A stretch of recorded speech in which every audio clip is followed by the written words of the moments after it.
Alright, today we're going to look at how to set up a WordPress website, and the first thing we're going to do is log into the Gmail account that we used for the previous activities. It's okay if you don't use Gmail, but you're going to need an email that you can have access to that you're willing to link to your WordPress site. So just log in your email and then we'll be ready to go. Then we're going to go to www.wordpress.com, and as that loads, we're going to click on this big Get Started button.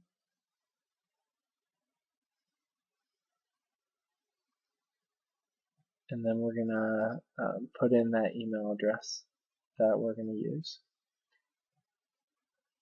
So for me, it's dkinddemo@gmail.com. I'm just going to use the same username, but you'll see the username here. It will link to the WordPress.com site that you make. You can change that. There's nothing against that, but that's just a default. The username will be put in front of the WordPress.com. Go ahead and put in a password. And then if you want to change this, you can, but since a lot of people have made WordPress sites, it's going to kind of be hard to find a unique one. For me, I have a unique last name, so I tend to start things with dkind and then whatever I'm currently working on. But for instance, awesomepants.wordpress.com is taken, sadly, as well as I've made a previous WordPress site, so dkind.wordpress.com is taken. So I'll just stick with dkind demo. Now it's offering to give me that thing I just clicked away from is offering to have me buy that domain. I don't really want a domain, I just want to do the free version. You can pay WordPress to have a domain and to have more storage space that you can upload to and allow you to put ads on your own website, but we're just going to do the free one today. If you really like it, you can get more involved on your own time. So it's going to send an email to that address that we had set up. We're going to open it, and there it is. So we'll go ahead and click on that and then activate our blog. Alright, that's taking a little bit. Our blog's now activated. We're not going to worry about the social aspect of WordPress. You can see here are some blogs that we can follow. We're going to skip that step. I'm going to link Twitter and Google. What this does is it searches your Twitter and your Google to see if any friends you have are using WordPress. You can also post tweets, but that'll be in a later video. That it'll pull directly from Twitter and post tweets on your website. Google, I just like to connect because it allows me to have better integration with the two websites. And well, yeah, it's a preference. You don't have to do that. It's okay if you don't. Alright, so I'm going to change this tagline. This is just a description for what your blog's about. So I'll just say it's a demonstration website for IT120.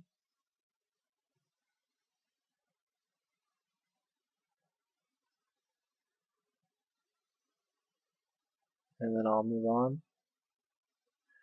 Here's another, there's a lot of options here. There's a lot of themes. You'll notice that some themes have $ amounts under them. So some themes actually cost money to buy. We're not going to do any of those because there's plenty of good free themes. So go ahead and pick a theme, and we'll get into what customization looks like later on, but here's the theme. Here are some features that this theme has. It has fixed width. None of these really mean anything. It doesn't matter. You don't have to get into the details. Just pick a theme that you like the look of, and we'll adapt. We'll adapt it to our needs later on. I'm gonna go ahead and write a first post, and summary of my blog. And then I'll go ahead and just describe the blog very basically so that anyone that logs in will see this first post and will know what I'm writing about. So this is a blog used for instructional purposes for students in IT 120. That sounds good.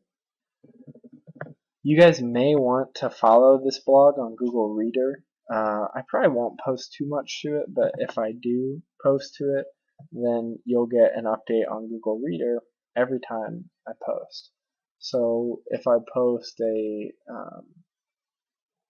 any kind of walkthrough or any kind of more information on here, I probably will email you through eSpire, but you'd also be able to get it through Google Reader. Alright, let's go ahead and post that, and the post is published. So we've set up our blog, we've made a first post, there's a few other things to see. You can see new themes, you can see what other people are posting. We'll go ahead and just click through all these. You can read them and they give you useful information to use, but they're not too important. When we click on my blog, it'll bring us up to this, and we'll see how many posts we've made, the pages we have, and the comments. And then we can actually view the blog that we've made. So here's the one I've made. There's 2 pages here that are by default. And here's that first post I made. Alright, we have a blog up and running.